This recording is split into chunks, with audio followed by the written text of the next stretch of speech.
이 시간은 46강입니다. 46번째 시간입니다. 교재를 보겠습니다. 경매 ABC 교재 135페이지입니다. 135페이지. 135페이지에 보면은 제2절 부동산 경매에 있어서 주요 물건의 개념 이렇게 되어 있습니다. 자, 1번에 소유권 나와 있죠. 소유권. 양가로 1번에 공동소유 나와 있는데 공동소유라고 하는 것은 하나의 물건을 2인 이상의 다수인이 소유하는 것을 말한다. 그 다수인의 인적 결합 정도에 따라서 공유, 합유, 총유 세 가지로 분류가 된다. 자, 표가 나와 있는데요. 자, 공유 같은 경우는 예를 들어서 주택 한 세대를 부부 공동 명의로 소유한다. 그러면은 50%씩 반반씩 2분의 1씩 지분권을 갖고 있겠죠. 합유라고 하는 것은 조합 같은 거 생각하시면 됩니다. 공동사업을 위해서 결합된 개라든가 조합을 얘기하는 겁니다. 재개발 조합이라든가 재건축 조합 그런 걸 또 예로 들 수도 있고요. 총류 같은 경우는 교회, 동창회, 문중 이런 것들을 총류라고 얘기를 하죠.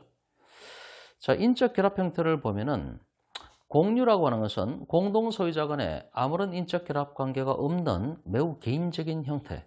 이 로마법에서 나온 건데요. 이 개념이, 공유라는 개념이 로마법에서 나온 겁니다. 로마법에서 나온 건데 가장 개인주의가 심화된 그런 형태가 바로 공유가 되는 것입니다. 반대로 오른쪽에 있는 총류는 게르만법에서 나온 겁니다. 게르만법에서 나온 건데 게르만법 같은 경우는 개인주의가 아니라 집단주의이기 때문에 혈연이라든가 시족 공동체, 종족 개념 그런 걸 강조하는 개념이 바로 이 총류 쪽이 됩니다. 일단 합유를 먼저 보면은 합유가 이제 그 중간 형태라고 보시면 되고요. 공동사업 목적을 위해서 다수인이 결합한 조합의 재산 소유 형태 이것이 합유가 되고요. 총류라고 하는 것은 사실상 법인의 소유이나 법인이 권리 능력이 없기 때문에 불가피하게 구성원들의 공동 소유가 되는 그런 형태가 총류라고 하는 겁니다. 비법인 사단이라는 개념을 들어보셨을 겁니다. 비법인 사단. 비법인 사단의 소유 형태가 이게 총류거든요. 총류. 법학 전공하신 분들은 다 아시는 거고요. 비법인 사단 같은 경우는 법인으로 정부에 등록이 안 된 겁니다. 그러니까 정식으로 법인으로 인정받지 못하는 것이죠. 국가에다가 법인으로서 등록하려면 요건을 갖춰야 되는데 그 요건을 충족하지 못했기 때문에 어떤 단체로서의 성질은 갖고 있는데 법인으로서 인정을 못 받았던 거죠. 그러니까 비법인이 되는 거죠. 비법인. 그러니까 비법인 사단인데 이 형태가 바로 총류 형태가 되는 거죠. 그 다음 칸에 보면은 지분을 인정할 것인가에 있어서 공유 같은 경우는 개인의 지분을 인정하죠. 합유 같은 경우는 합유 같은 경우도 역시 합유 지분이 있으니까 지분을 인정을 하죠. 근데 총류 파트에는 총류는 지분이라는 개념 자체가 아예 없습니다. 그 단체의 소유권이 그 집단에 있는 것이거든요. 그 개개인한테는 소유권이 없습니다. 그렇기 때문에 총류 같은 경우는 소유권이 단체에 있는 겁니다. 왜냐하면 문중재산 같은 경우 그거 문중 구성원 개인의 소유입니까? 그게 아니잖아요. 그래서 문중재산은 그 문중 명의로 등기가 되는 거죠. 그 다음에 지분 처분을 보면은 공유는 개인의 자유로죠. 자유롭게 지분을 처분할 수가 있는 거죠. 그러니까 저희가 지분 경매에 나오는 것도 이런 이유죠. 남편하고 와이프하고 이제 둘이 공동 소유로 갖고 있는데 그러면은 공유 관계니까 공유 지분이 있는 거죠. 50%씩 공유 지분을 갖고 있는 것이죠.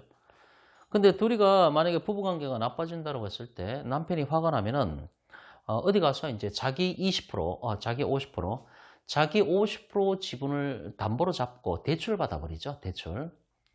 그러면은 50% 지분을 근거로 해서 대출을 받는데 만기까지 일부러 안 갚는 사람들도 있죠. 일부러. 그렇게 안 갚으면은 은행에서 만약에 돈을 빌려줬을 때 은행에서는 그 건저당을 설정할 거 아닙니까? 그럼 은행에서 건저당을 설정을 했을 때 돈을 안 갚으면 경매 집어넣거든요. 그게 이제 지분 경매로 나오는 물건이 되는 거죠. 그러면은 100% 중에서 남편 지분 50%만 이제 경매로 나오는 거죠.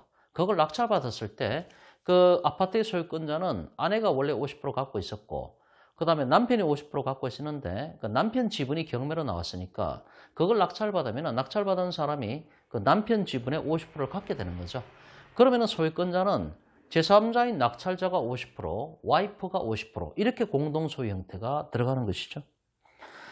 그래서 지분 처분의 자유가 있고요. 공유 같은 경우는 합유는 합유 지분이 있는데 합의자 전원의 동의가 필요하고 총류 관계 같은 경우는 사단 자신이 그 단체 자체가 처분 권한을 갖고 있다. 개인이 뭐 처분할 수 있는 게 아닙니다. 총류 같은 경우는. 그 다음에 공유물의 사용 수익을 보면은 지분 비율로 사용 수익을 하고요. 합유 같은 경우는 뭐 조합 계약이라든가 기타 규약에 따른다 이런 얘기고 총류도 마찬가지고요. 공유물 분할 청구가 나오는데 공유 같은 경우는 언제든지 분할 청구가 가능하죠. 그 다음에 합유 같은 경우는 조합체가 지속되는 한 합유물의 분할 청구는 불가능하죠. 그 다음에 총류 같은 경우는 분할 청구가 아예 불가능합니다. 지분 자체가 없기 때문에 분할 청구가 불가능합니다. 조합 같은 경우는 예를 들어서 조합 재산이 있다. 예를 들어서 둘이가 이삿짐 센터를 하기로 했는데 리어카를 한 대 샀다는 얘기죠. 둘이 AB가 둘이 하는데 둘이 50%씩 돈을 내가지고 뭐 리어카 같습니까? 저 그림을 못 그려요. 이 리어카를 한 대 사가지고 이 동네에서 이삿짐 센터를 운영을 한다는 것이죠. 이게 조합 재산이죠. 둘이가 같이 하는 거니까 이거 조합이고요. 이 리어카는 조합 재산이 되는 겁니다. 그러면은 A도 50%의 지분을 갖고 있고 이게 합유 지분이 되는 거죠. B도 50%의 합유 지분을 갖고 있는 거죠. 근데 만약에 이 바퀴 한쪽을 떼가지고 처분하겠다. 합유 지분인데 이만큼 반 잘라가지고 이걸 처분하겠다. 이렇게 되면은 이 동업이라는 관계가 깨지죠. 그죠? 그렇기 때문에 이 합유 지분을 처분할 때에는 공유처럼 A가 단독으로 마음대로 할 수 있는 게 아니라 반드시 B의 동의가 있어야만 이 합유 재산을 처분할 수가 있는 거죠. 그래서 조합 같은 경우는 공유물 분할 청구 파트 보시면은 조합에는 조합체가 지속되는 한 합유물의 분할 청구는 불가능하다는 것이죠. 그 이삿짐 센터를 같이 하기로 했으면은 그 관계가 깨지지 않는 한 이 분할 청구는 안 된다는 얘기입니다. 그럼 뭐 이 사업을 못 하지 않습니까? 마지막 칸에 공유물의 보존이 있는데 공유는 각자 단독으로 가능하고 합유도 단독으로 가능하고요. 총류 같은 경우는 보존 행위조차도 개인이 못하는 것이고요. 사원총회 결의가 필요하다 이런 얘기입니다. 지금 이 파트를 왜 이게 다 실어놨냐는 얘기죠. 뭐 그냥 실어놓은 건 아니죠. 이제 이 공유 개념을 좀 아셔야만이 나중에 이제 지분 경매라든가 이런 거를 좀 공유물 분할 청구라든가 이런 개념이 나오기 때문에 이 기초 개념을 아셔야 되기 때문에 나온 것이죠. 동그라미 1번 공유가 밑에 나오네요. 지금 135페이지 보고 있습니다. 공유는 2인 이상의 사람들이 모여 아무런 공동 목적 없이 동일한 물건을 공동으로 소유하는 경우이다. 공통의 목적은 없습니다. 근데 개인 대 개인 간의 관계에 불과하고 개인주의가 심화된 거죠. 로마법에서 나왔다고 말씀을 드렸죠. 목적물에 대한 각 공유자의 지배 권한은 완전히 자유독립적이나 목적물이 동일하기 때문에 그 행사에 제약이 있고요. 공유자가 가지는 지배 권능을 지분이라고 하고 그 지분은 자유이고 그 처분은 자유이고 언제든지 분할을 청구하여 단독 소유로 전환이 가능하다. 이것이 이제 공유물 분할 청구가 되는 거고 합의가 안 되면은 공유물 분할 청구 소송으로 들어가게 되죠. 예. 그래서 이제 그렇게 해서 뭐 단독 소유로 바꿀 수가 있다. 뭐 그런 얘기 나와 있고요. 넘어갑니다. 136페이지. 동그라미 2번 합유가 나옵니다. 세 번째 줄. 합유자는 지분을 갖기는 하지만은 그 지분의 양도가 제한돼 있고 왜냐하면 이제 다른 사람의 동의가 있어야 되는 거니까요. 일정한 사유에 근거하여 조합관계가 종료될 때까지는 분할 청구가 불가능하다 이렇게 되어 있습니다. 동그라미 3번 총류. 총류는 그 첫 번째 줄 소유의 주체가 법인 아닌 사단. 법인 아닌 사단은 이제 비법인 사단이라고 얘기를 하죠. 비법인 사단의 사원이 집합체로서 예를 들어서 종중, 교회, 독리 이런 것들이 들어갑니다. 단체로서의 독립성이 강하게 부각되지만은 법인격이 없는 거죠. 그러니까 국가에서 인정해 주지 않았다는 얘기죠. 법인격이 없다는 얘기는 신문에 얼마 전에도 좀 시끌시끌했던 문제가 이제 정교조 사건 아닙니까? 정교조 같은 경우에 그 법인성을 국가에서 예전에 인정하지 않았기 때문에 이제 그렇게 해서 문제가 많이 됐던 걸 봤습니다. 신문기사에 나오죠. 그것도 이제 법인격이 인정 못 받았기 때문에 비법인 사단이 되는 거죠. 그러면은 법인격을 부여받는 거하고 법인격을 부여받지 못하는 거하고는요. 노동법적으로 하늘과 땅 차이가 납니다. 뭐 자세한 얘기는 할 필요가 없고요. 이 시간은 경매 시간이기 때문에. 저는 노동법을 한 5년 정도 또 공부를 했었는데요. 그 노동법이 조금 필요한 분야가 이쪽 배당 파트입니다. 배당 쪽을 할 때는 노동법 지식이 약간은 필요합니다. 근로기준법이라든가. 그런데 뭐 결론만 아시면 될 것 같습니다. 계속하겠습니다. 그래서 뭐 그렇고 총류 같은 경우는 지분이 존재하지 않는다 이렇게 되어 있고요. 양가로 2번에 이제 구분 소유 관계가 나오는데 동그라미 1번 여러 사람이 한 채의 건물을 구분하여 각각 그 일부분을 소유하는 것을 인정하고 있다 이렇게 되어 있죠. 민법 215조 구분 소유. 건물과 부속물 중에서 공용 부분은 구분 소유자의 공유로 추정한다. 공용 부분의 보존에 관한 비용 및 기타 부담은 구분 소유자가 각각 그 소유 부분의 가액에 비례하여 분담한다. 원래 공유물 분할 청구는 가능하지만 구분 소유에 있어서 공용 부분에 대해서는 분할 청구를 할 수가 없다. 이렇게 되어 있죠. 여기서 이제 공유물 분할 청구가 얘기가 나오는데 이제 여기와 관련해서 이제 공유물 분할 경매가 있지 않습니까? 공유물 분할해달라고 이제 경매로 집어넣는 경우가 있는데 이것이 바로 형식적 의미의 경매가 되는 것입니다. 아까도 이제 앞 시간에도 실질적 의미의 경매하고 형식적 의미의 경매를 말씀을 드렸지 않습니까?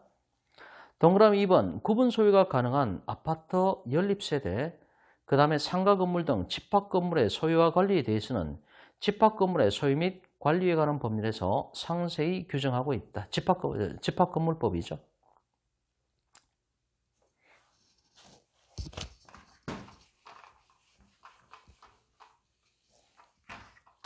경매 3단계 앞 시간에 했는데 첫 번째 단계가 뭡니까? 압류 단계. 압류를 하고 난 다음에 두 번째 이걸 팔아가지고 잔금이 들어와야 되죠. 잔금이 들어오면 이게 돈으로 바뀐 거죠. 이 재산 자체가. 처음에 아파트로 시작을 했다고 했을 때 이 아파트를 첫 번째 경매 개시등기가 들어가면 압류가 들어가는 거죠. 압류가 되는 거죠. 그 다음에 이것을 이제 입찰 들어가서 이제 나중에 잔금 납부가 되면은 현금화가 된 거죠. 그죠? 현금화 단계. 세 번째가 빚잔치를 해야 되는 거죠. 이제 배당을 해줘야 됩니다. 이것이 이제 빚잔치.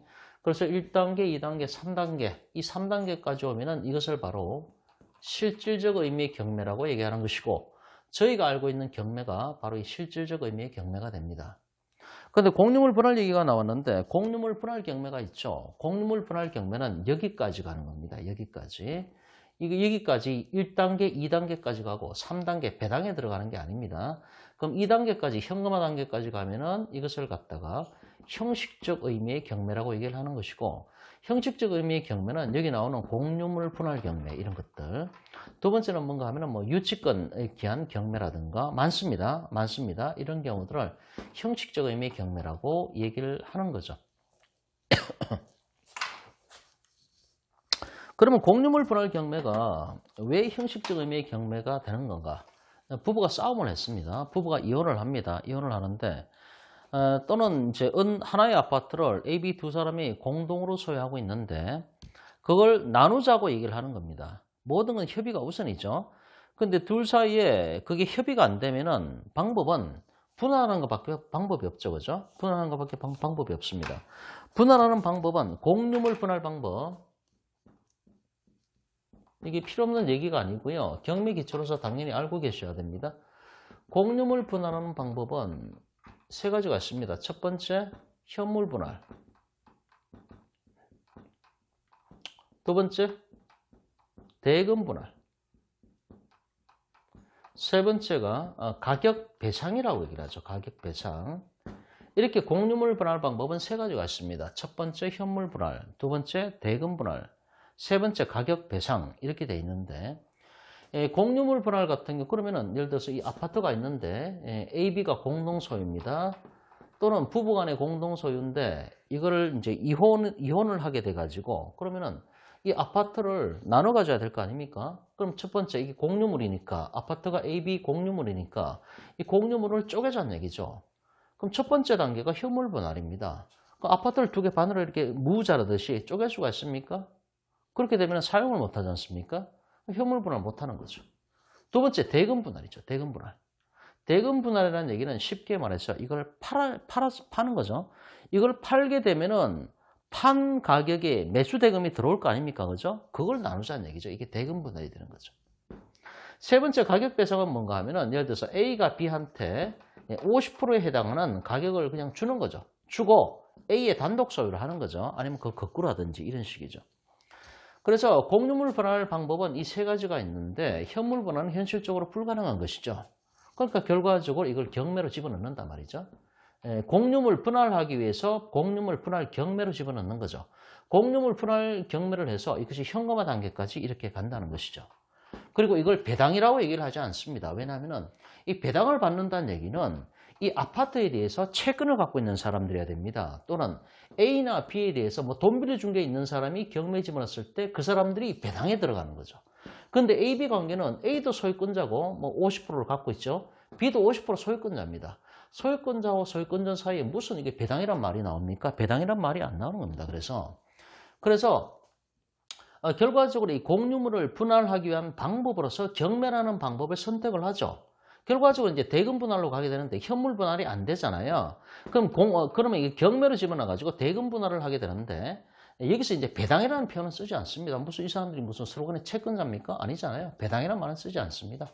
그런데 결과적으로는 여기에서 나오는 돈을 갖고 나눠 갖게 되는 거니까 결과적으로는 이 목적을 위해서 경매를 집어넣는다는 얘기죠.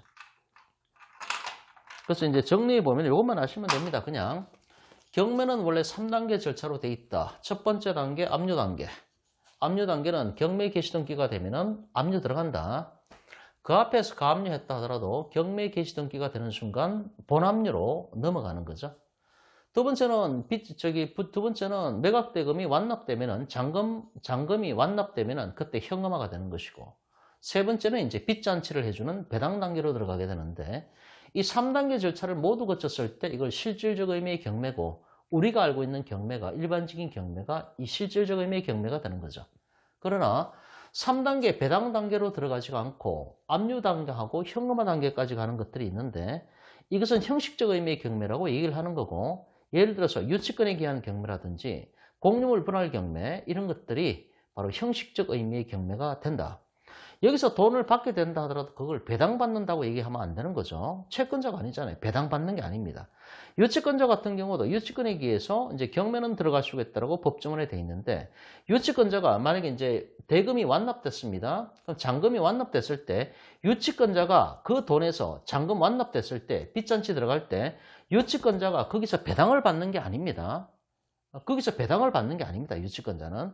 그렇기 때문에 유치권도 여기 이 형식적 의미의 경매에 그친다라고 하는 것이죠.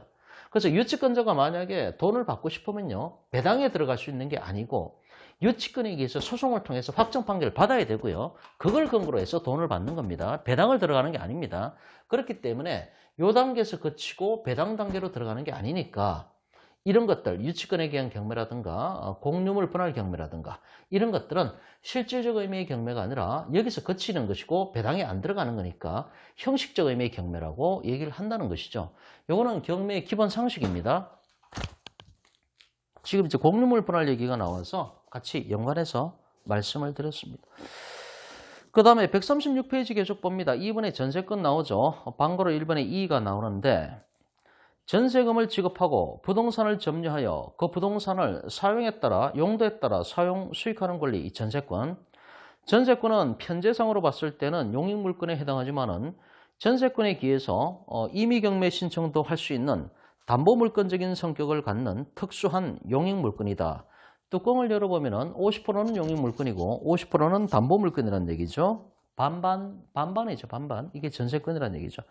그래서 전세권은 돈 달라는 권리가 아니라 전세로 살겠다는 것이니까 원래는 사용 수익권입니다. 근데 앞 시간에 말씀드렸듯이 원래 사용 수익권인데 전세권자가 전세권에 기해서 임의경매 신청을 했거나 배당 요구를 했다는 얘기는 거기서 더 살겠다는 게 아니라 이제 자기도 돈 받고 나가겠다는 거지 않습니까?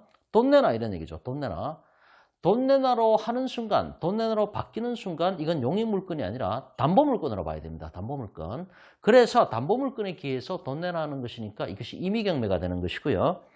그렇기 때문에 예외적으로 말소 기준 권리가 된다는 것이죠. 전세권은 원칙적으로 말소기준 권리가 될 수가 없는데 왜냐? 용익물건이니까요. 그러나 전세권에 기해서 임의경매 신청을 하거나 배당 요구했을 때는 돈 내놔 이렇게 들어간 것이기 때문에 그때는 말소기준 권리로 예외적으로 말소기준 권리가 될 수 있다는 것입니다. 이해를 하시면 더 빠릅니다. 137페이지. 자, 전세권에 관한 얘기가 또 자세하게 나와 있습니다. 137페이지 방가로 이번에 법적 성질. 전세권은 타인의 부동산을 목적으로 하는 제한 물건이며 그 목적물은 토지와 건물 등 부동산이다. 이렇게 되어 있고요. 그러니까 건물에 대해서 전세에 들어갈 수가 있고요. 또 토지에 대해서도 전세에 들어갈 수가 있죠. 뭐 그거 당연한 얘기입니다. 전세권의 객체인 부동산은 반드시 일필의 토지 또는 한 동의 건물이어야 할 필요는 없고 일필의 토지 또는 한 동의 건물의 일부라도 무방한 일물 일권주의의 예외가 된다. 전세권은 물건이지만은 등기를 하지 않은 전세는 단순한 임차권으로서 채권에 불과하다. 이 채권적 전세가 바로 임차권이니까요. 그러니까 전세권 등기를 해야만 그때 비로소 전세권이라고 하는 물건이 설정된 거죠. 등기를 하지 않았다고 한다면 그거는 채권에 불과합니다. 단순한 임차권이라고 하는 채권에 불과한 거죠. 그래서 중개실무상으로 뭐 전세 살고 있다라고 얘기를 하지만은 저는 꼭 그 다음에 물어봅니다. 전세권 등기 하신 겁니까 도대체?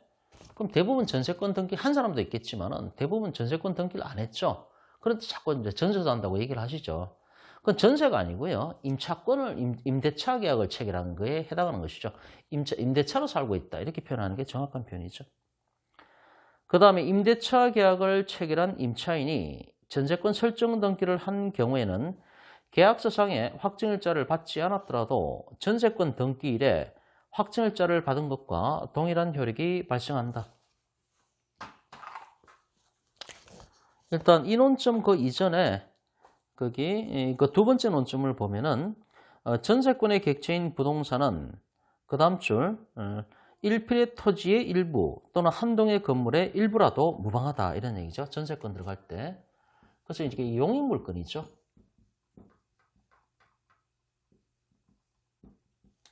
용익물건은 일부에도 가능합니다. 일부에도.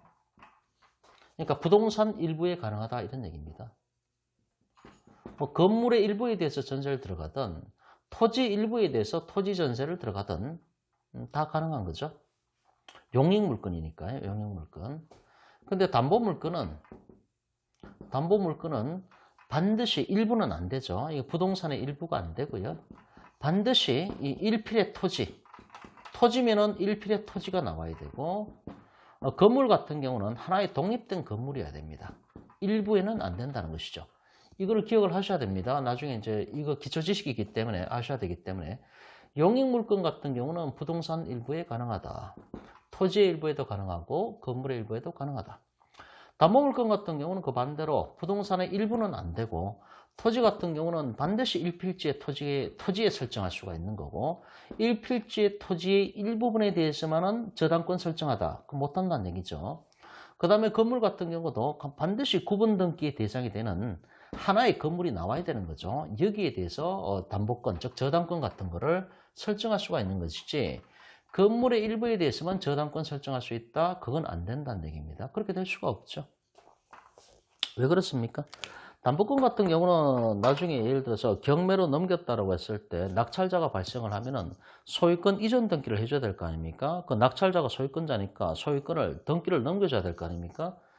그런데 일필의 토지 일부에 대해서 소유권 넘겨줄 수 있습니까? 안 되잖아요. 분할 등기를 하면은 그때는 가능하고요. 아파트가 한 동의 아파트가 있는데 이 일부에 대해서 저당권을 설정을 했는데 그 저당권에 대해서 나중에 경매 집어넣는다. 이게 말이 됩니까? 그러면 낙찰자가 소유권을 나중에 낙찰받고 소유권을 넘겨달라고 할 텐데 그럼 이 아파트 하나의 아파트에 대해서 일부만 소유권을 넘겨줄 수가 있습니까? 못 넘겨주잖아요. 그렇기 때문에 담보물건이라고 하는 것은 경매로 물건이 넘어갔을 때 낙찰자한테 소유권을 넘겨준다는 전제하에서 하나의 독립된 물건이어야 된다는 얘기입니다. 독립된 부동산이어야 등기를 나중에 넘겨줄 수가 있기 때문에 이 담보물건의 대상은 부동산의 일부는 안 되고 부동산의 반드시 그 전체, 등기 대상이 되는 전체만 담보물건의 저당권의 대상이 된다 이런 얘기고 용익물건 같은 경우는 예를 들어서 아파트에 방이 3개면은 이쪽 방에도 전세 줄 수가 있잖아요. 일부를 사용할 수가 있는 거니까요. 그래서 용익물건은 부동산 일부에 가능하다 이런 얘기입니다. 기초 개념이기 때문에 반드시 알고 있어야 됩니다. 그 얘기를 하려고 제가 이제 말씀을 드린 거고요. 헷갈리십니까? 헷갈리시면은 일용이 생각하시면 됩니다. 일용이 좀 나이 좀 있으신 분들은 다 아시죠? 예전에 TV 드라마 중에서 뭐였죠? 저도 그게 기억이 안 나요. 일용이 있지 않습니까? 일용이. 예전에 TV 드라마에 저도 기억이 가물가물하네요. 어릴 때 많이 봤는데 일용이 생각하세요. 일용이. 뭐 용일이 생각하시든 일용이 생각하시든 그렇게 생각하시면 될 것 같습니다. 그러니까 용익물건의 일부는 가능하니까 담보물건은 거꾸로 생각하시면 될 것 같습니다. 이걸 정확하게 기억을 해야 나중에 이제 지분 경매 같은 경우는 결과가 달라집니다. 그렇기 때문에 일단 이거를 먼저 암기를 해 두셔야 됩니다. 일용이. 나중에 지분 경매에 들어가면 달라집니다. 이 거꾸로 결과가 나옵니다. 요거는 상당히 이제 좀 깊이 들어가는 논점인데 뭐 나중에 기회가 되면 설명할 기회가 있겠죠. 그러나 그 전에 이 전제 지식이 깔려야만 그거를 한 걸음 더 나가서 이해할 수 있기 때문에 반드시 요거는 이해도 하시고 암기까지 하세요. 일용이 어렵지 않습니다. 자, 그 다음에 이제 방과로 이번에 법적 성질에 지금 137페이지 하고 있는데요. 137페이지에 맨 위에 방과로 이번에 법적 성질에 네 번째 논점 다시 봅니다. 임대차 계약을 체결한 임차인이 전세권 설정 등기를 한 경우에는 계약서상에 확정일자를 받지 않았다 하더라도 전세권 등기일에 확정일자를 받은 것과 동일한 효력이 발생을 한다. 뭐 이거죠. 전입신고하면은 전입신고함과 동시에 어떻게 됩니까? 그냥 임대차 계약을 체결을 했습니다. 그냥 임대차 계약을 체결했습니다. 그냥 임대차 계약만 체결한 상태. 이 단계에서는 민법이 적용이 됩니까? 주택임대차보호법이 적용이 됩니까? 민법이 적용되죠. 민법에 뭐 623조 이하입니까? 임대차 계약에 관한 순수한 임대차 계약이죠. 그냥 채권에 불과한 겁니다. 임대차 계약만 체결했을 때는 민법에 임대차 쪽에 조문이 적용이 되는 거죠. 그러나 임대차 계약을 체결한 이후에 입주날짜가 돼서 입주를 하면서 전입신고를 했다. 전입신고하는 순간 민법의 적용 대상, 민법의 임대차 조문의 적용 대상이 되는 게 아니라 전입신고하는 순간 주택임대차보호법이 바로 들어가는 거죠. 주임법이 바로 들어갑니다. 적용 대상이 되는 거죠. 그러니까 전입신고를 해야만 주임법에 들어간다는 얘기죠. 그러면 전입신고하면은 주택임대차보호법이 적용이 되고요. 목적물을 점유하고 이건 뭐 당연한 얘기니까 별도로 하지 않습니다. 왜 예전에 보니까 왜 점유 얘기를 안 하냐 하시는 분들도 있는데 이건 당연하니까 얘기를 안 하는 겁니다. 자, 전입신고하면은 주택임대차보호법에 적용 대상이 되죠. 여기에다가 확정일자 찍으면 어떻게 됩니까? 확정일자 찍으면은 우선변제적 효력이 발생을 하죠. 그럼 전입신고했을 때 두 가지 법적 효과가 발생을 하는데 첫 번째 대항력이 발생을 하는 거고요. 이길 0시부터. 이길 0시에 대항력이 발생을 하고 두 번째는 뭡니까? 전입신고를 했으니까 소액 임차인의 최우선 변제 보호를 받지 않습니까? 물론 그 요건에 적합하다는 전제하에서 그래서 대항력이 발생을 하고 소액 임차인의 최우선 변제권이 발생을 하죠. 이렇게 대항력이 발생했다는 전제하에서 확정일자까지 찍으면 우선 변제권이 발생을 합니다. 그럼 이것이 임대차 계약을 체결한 이후에 전입신고하고 확정일자 찍었을 때 주택임대차보호법이 규정하고 있는 내용들이죠. 그런데 지금 여기서 논점은 뭔가 하면은 임대차 계약을 체결한 임차인이 그러면은 전입신고했다는 얘기가 지금 없습니다. 그럼 그냥 이겁니다. 민법상 순수한 채권에 불과한 거죠. 임대차 계약을 체결한 임차인이 전세권 설정 등기를 했습니다. 자, 전세권 등기를 합니다. 전세권 등기를 했다라고 했을 때 등기를 하게 되면 두 가지 효과가 발생을 합니다. 첫 번째 대항력이 발생을 하고요. 두 번째 우선변제권이 발생을 하는 겁니다. 그러니까 이 등기를 하면은 여기서 말하는 전입신고했을 때 대항력이 발생을 하고 확정일자 찍었을 때 우선변제권이 발생을 하는데 이렇게 전세권 등기를 하면은 이게 두 개 다를 한꺼번에 한 것과 똑같은 효과가 발생한다는 얘기죠. 그래서 등기는 만능인 거죠. 등기만 하면은 대항력도 발생하고요. 물론 이제 우선순위는 따져야 되는데 선순위로 등기했다라고 한다면은 대항력 발생하고요. 그다음에 이제 우선변제권도 발생을 하는 거죠. 지금 그 얘기하는 겁니다. 그래서 다시 한번 읽어보면은 임대차 계약을 체결한 임차인이 순수한 채권에 불과한데 이 상태에서는 전세권 설정 등기를 해버리면은 계약서상에 확정일자를 받지 않았더라도 원래 확정일자 찍으면은 전입신고하고 확정일자 찍으면 우선 변제권 발생하죠. 그러나 계약서에 확정일자 안 찍어도 이렇게 전세권 등기를 해버리면은 대항력과 우선 변제권이 발생하는 거니까 전세권 등기일에 확정일자를 받은 것과 동일한 효력이 발생된다. 확정일자를 받은 것과 동일한 효력이라는 게 뭡니까? 우선 변제권 발생했다는 얘기입니다. 그래서 등기를 하면은 저기서 전입신고했을 때 발생하는 대항력, 확정일자까지 찍었을 때 발생하는 우선 변제권이 동시에 발생을 합니다. 등기한 날짜에. 등기는 만능인 거죠. 등기는. 네, 녹화 잘 되고 있습니다. 사례 다룰 게 지금 많은데 이거 뭐 교과서만 하면은 조금 적어질 수가 있어서 바로 사례 하나 더 다루겠습니다. 이걸 다룰까요?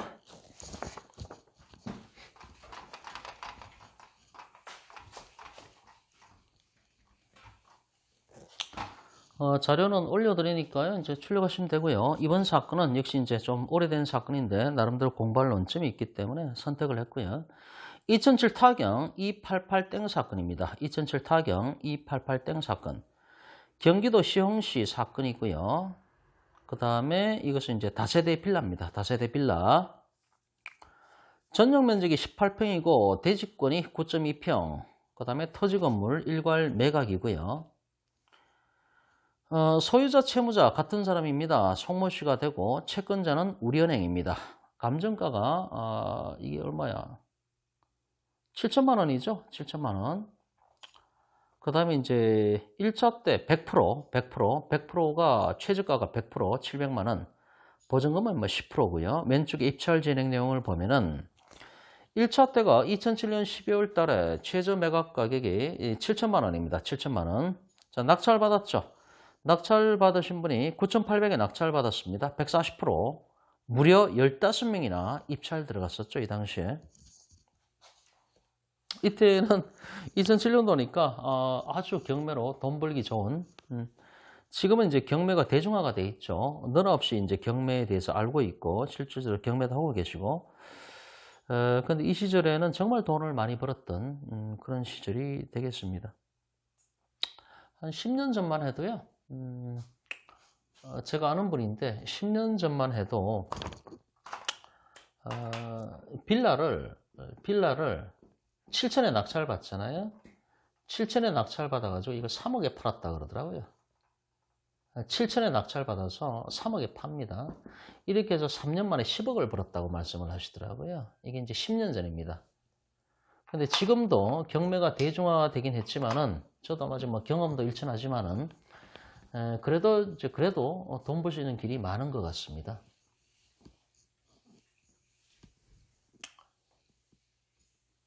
저도 이렇게 저한테 들어오는 정보가 있는데 이렇게 저렇게 들어보면은 이제 돈 벌 수 있는 루트들은 많은 것 같아요. 문제는 이제 투자금이 이제 준비가 돼야 되는데 이제 그게 문제겠죠.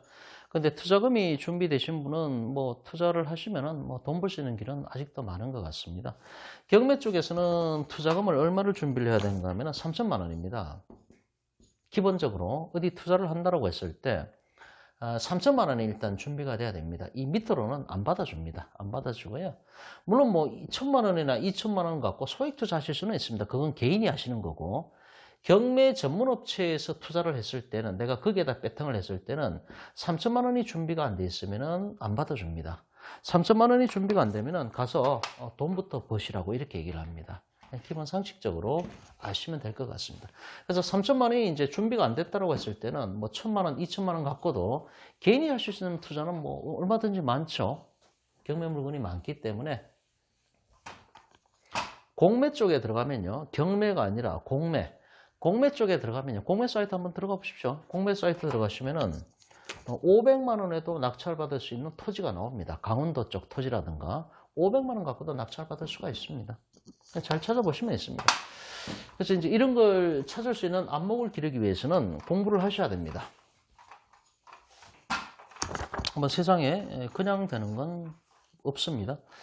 그 인과법칙이라는 거, 인과법칙이라는 게 이제 우리 인간 사회의 법칙일 뿐만 아니라 이 우주의 법칙이라 그러죠. 이 광활한 우주를 관통하는 법칙이 인과 법칙이라고 얘기를 합니다. 그냥 되는 건 없다는 얘기죠. 잠깐 여담을 했고요. 계속 봅니다. 시간이 없는데 이러면 안 되는데. 예, 물건 현황이 있고요. 그 다음에 임차인 현황이 있습니다. 임차인 현황을 보면은 임차인이 두 사람이 나옵니다. 안모 씨가 있고요. 안은모 씨가 있고 임혜모 씨가 있죠. 점유 부분은 주거용 3층, 주거용 301호 이렇게 돼 있고요. 보증금을 보니까 안모 씨가 보증금이 100만 원이죠. 100만 원, 월세 20만 원. 그 다음에 임모 씨 같은 경우는 보증금이 1,600만 원이죠. 보증금이 1,600만 원. 전입일자하고 확정일자를 보니까 안모 씨 같은 경우는 전입신고를 2007년 2월 8일입니다. 근데 그 위에 말소기준권리가 2004년 4월 21일이니까 전입일자가 2007년이니까 나중에 전입신고를 했죠. 그러니까 말소기준권리보다도 전입일자가 몇 년 뒤쳐졌죠. 그러니까 대항력은 없습니다. 확정일자 미상이라는 얘기는 확정일자 안 찍었다는 얘기입니다. 그 다음에 배당요구는 했네요. 그죠?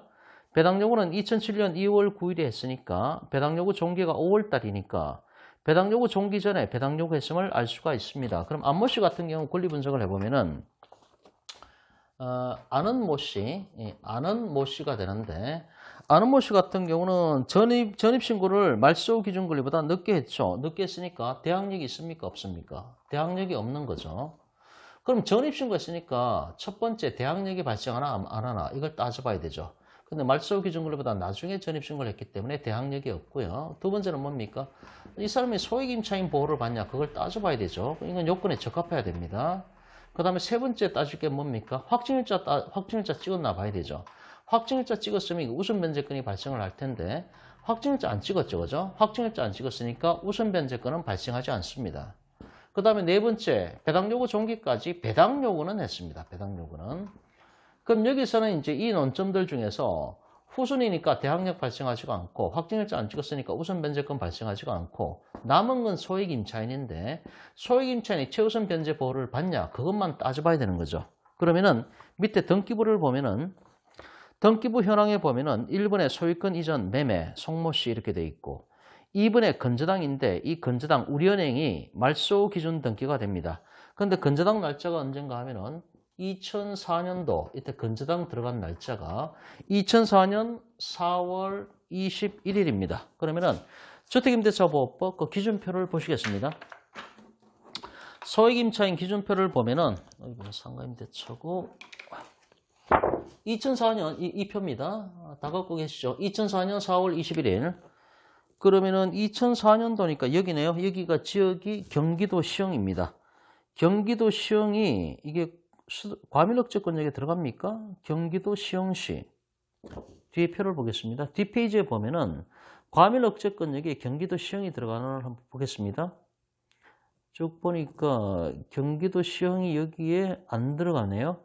경기도 시흥이 과밀억제권역이 아닙니다. 그렇다라고 해서 이제 뭐 광역시도 아니고 그럼 그 밖의 기타 지역에 들어갈 것 같은데요. 경기도 시흥이 기타 지역에 들어가면은 3천에 1200인데요. 3천에 1200. 그렇죠? 예. 3천에 1200입니다. 그러면 건저당이 들어간 이 날짜에 경기도 시흥은 기타 지역에 들어가는 거니까 기타 지역은 3천에 1200입니다. 그러면은 이 안모 씨의 임대차 보증금이 3천만 원 안쪽이어야 1200만 원에 대해서 소액임차인의 최우선 변제 보호를 받는다는 얘기죠. 그런데 여기서 안모 씨가 보증금이 얼마입니까? 보증금이 100만 원이잖아요. 100만 원? 100만 원이니까 3천만 원 안쪽이니까 3천만 원 미칠 때 1200만 원까지 최우선 변제 보호를 받죠. 근데 이 사람이 이제 100만 원밖에 안 되죠. 보증금이.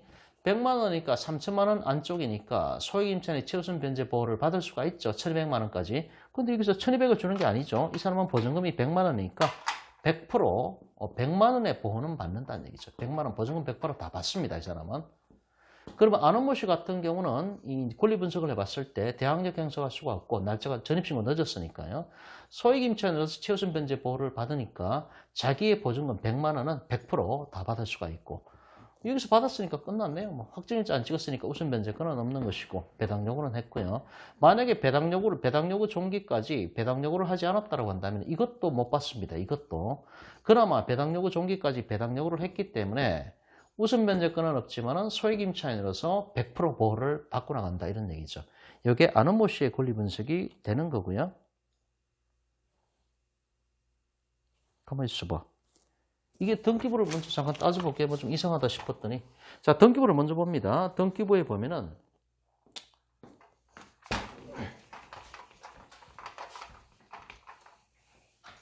권리 분석하실 때요. 첫 번째 이제 등기부를 먼저 분석을 하세요. 이게 이제 60분 단위로 녹화가 됩니다. 60분 넘어서면 또 잘려버려요. 그럼 제가 뭐 편집하고 이러는데 너무 힘들기 때문에 60분 안쪽으로 자꾸 하려는 거거든요. 그래서 자꾸 이제 핸드폰하고 시계를 보는 겁니다. 권리 분석하실 때 첫 번째는 등기부를 먼저 분석을 하십시오. 등기부 분석을 해서 이제 A4지에다 쫙 기재를 하시고요. 그 다음에 임차인 분석을 해서 임차인을 그 사이사이 집어넣으시면 되는 겁니다. 순서는 그렇게 하시면은 제일 간편할 것 같습니다. 그러면은 여기서 이제 건저당이 있죠. 건저당.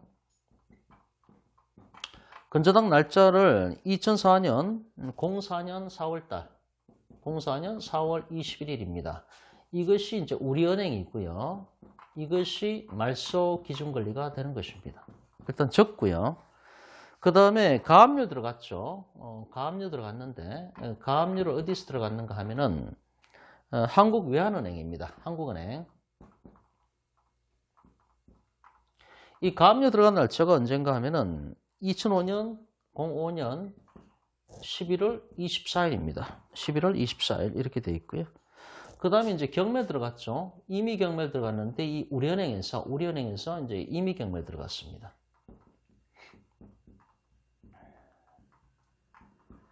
이 건저당이 설정되어 있으니까 건저당에 기해서 담보물건이니까요. 임의 경매를 신청한 사건입니다. 이게 2007년 2월 25일입니다. 그 다음에 경매 들어간 다음에 또 압류가 들어왔네요. 압류 들어왔는데 이 압류가 국민건강보험공단입니다. 국민건강보험입니다. 압류 들어간 날짜가 2007년 4월 달입니다. 2007년 4월 25일입니다. 자, 등기부상으로는 요 네 가지가 있습니다. 요 네 가지가 있고. 그럼 지금부터 세입자 권리 분석을 들어갑니다. 아는모 씨. 아는모 씨가 전입일자를 언제 찍었는가 하면 2007년 2월 8일. 여기네요. 그렇죠? 2007년 2월 8일. 예. 07년 2월 8일. 여기 맞죠? 그러니까 안은모 씨. 예. 안은모 씨가 이때 전입신고를 했습니다.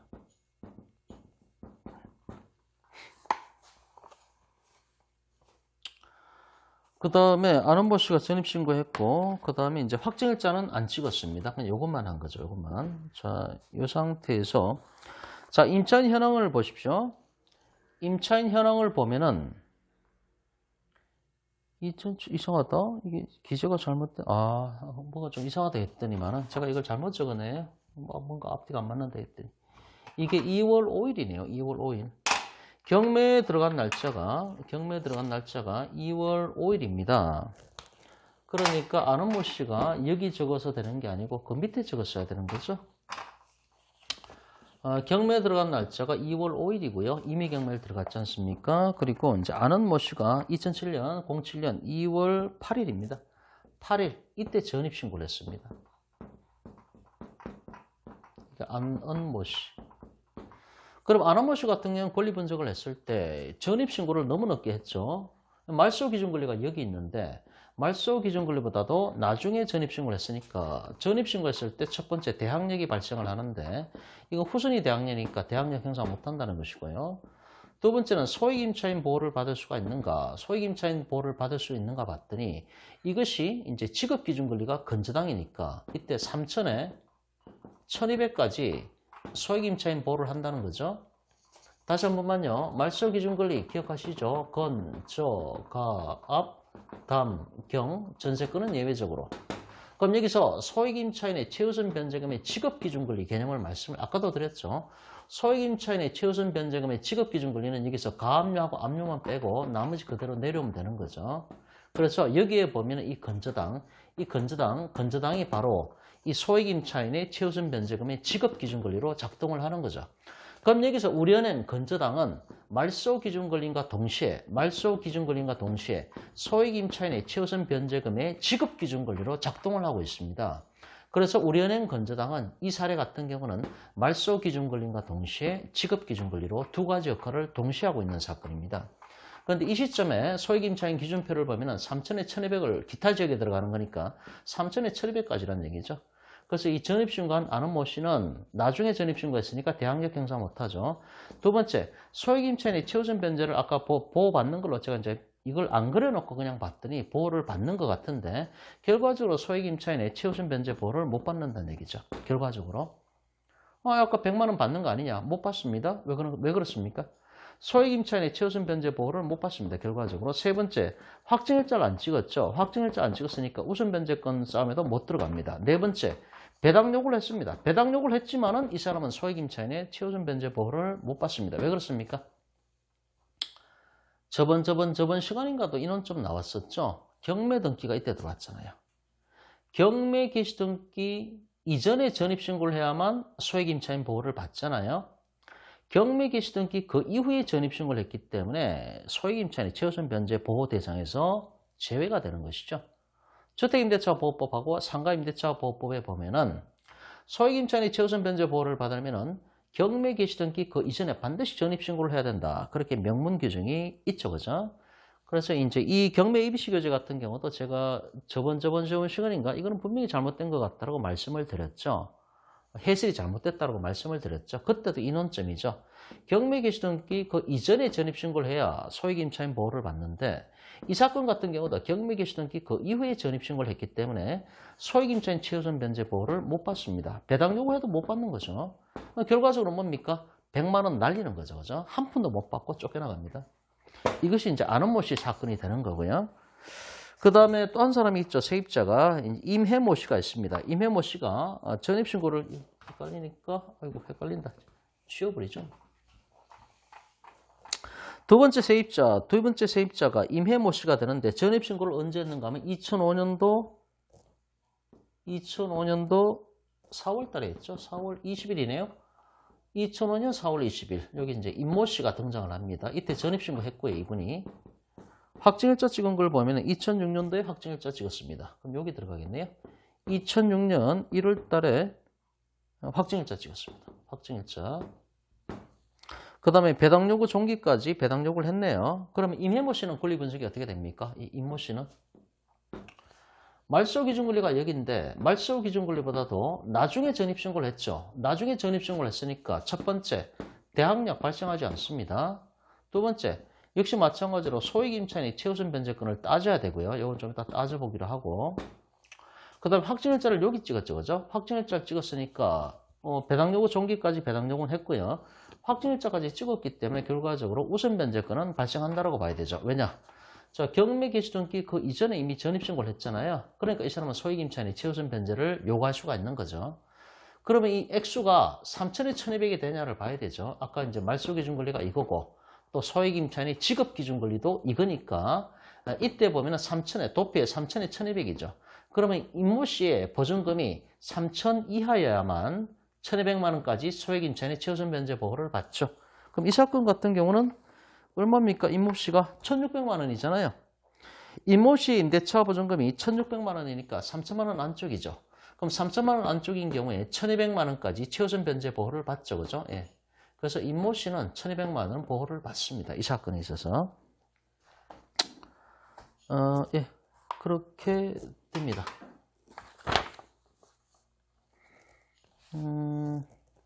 네, 맞습니다. 예, 그렇게 됩니다.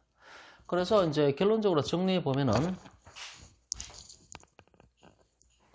정리를 해보면은 세입자가 두 사람인데 첫 번째 세입자인 아는 모 씨는 경매 개시 등기 이미 경매 들어왔고 경매 개시 등기 그 이후에 전입신고를 해버렸기 때문에 소액임차인의 최우선 변제 보호도 못 받고 쫓겨난다는 얘기죠. 이제 보증금 100만 원 날리는 겁니다. 이런 경우에.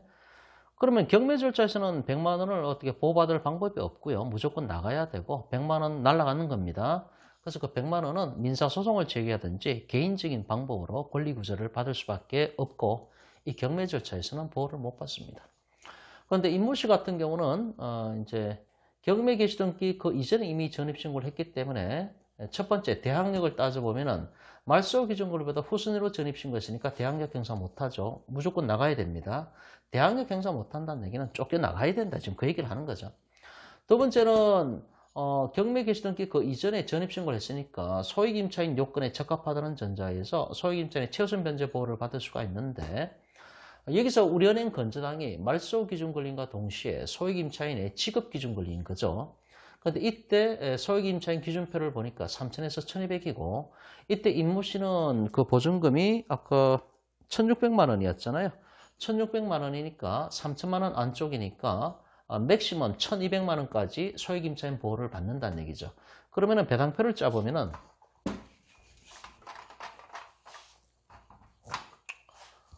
첫 번째 이제 소액임차인의 최우선 변제, 소액임차인 최우선 변제 받을 수 있는 사람은 임모 씨입니다. 임은모 씨죠. 임은모 씨. 얼마를 받습니까? 1,200만 원이죠.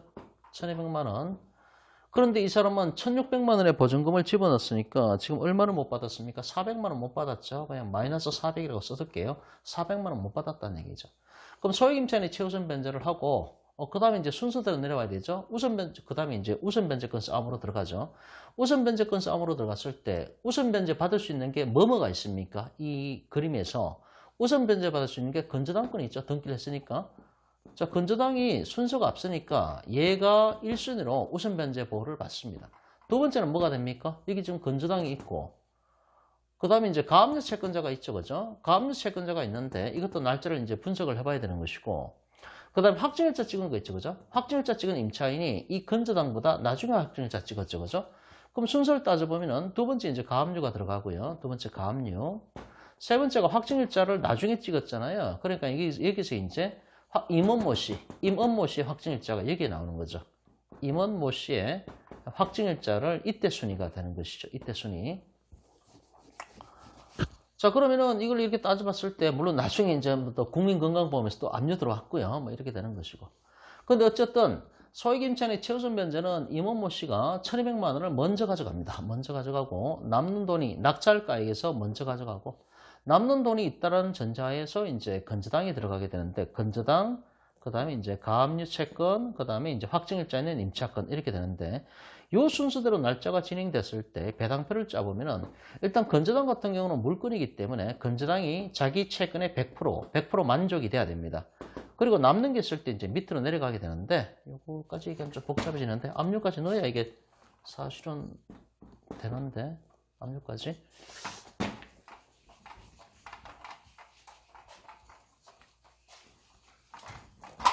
자, 이 경우에 이제 배당표를 짜보면 어떻게 되겠습니까?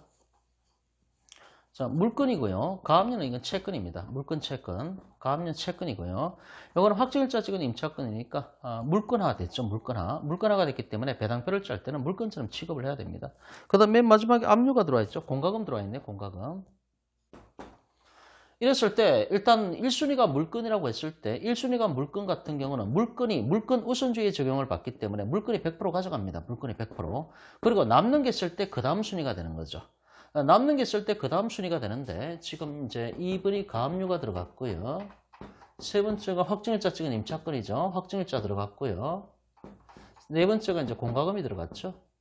이런 식으로 진행이 되는데 이거는 별 문제라고 이것만 일단 비교를 해보면은 이것만 두고 본다면은 그러니까 첫 번째 건저당은 이미 돈 받고 나갔습니다. 물건이니까 100% 다 받고 나가는 거죠. 그럼 남은 게 이걸인데 이건 별도로 하고 이것만 놓고 봤을 때 어떻게 됩니까?